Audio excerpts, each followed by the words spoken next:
যে যুবক, তুই এখন দাঁড়া। তো যদি বলতে পারো তোর সাথে কুকুরের পার্থক্য কি, আমি ছেড়ে দিলাম মাইক। দাঁড়া, বলবি না। আল্লাহকে নারাজ করে কি পাইছো বেটা, বল। হিন্দি সিনেমার কয়জন নর্তকী তোমার লগে আইয়া ভাই দেখা করছে? হ্যাঁ, বাংলা সিনেমার কোন নর্তকী তোর লগে দেখা করছে বেটা? কি দেখলি তুই?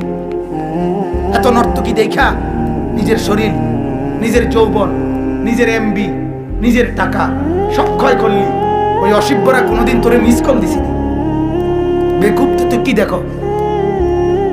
এই বেটা কি দেখোস তুই বেটা? কারে দেখোস? কারে দেখোস তুই বেটা? এই মুরব্বীরা, আপনারা চা দোকানে বসে কি দেখেন? নর্তকীর নাচ দেখলে আপনি বুড়ো মানুষ, ওই নর্তকীর নাচ দেখেন কেন? বিড়ি খান কেন?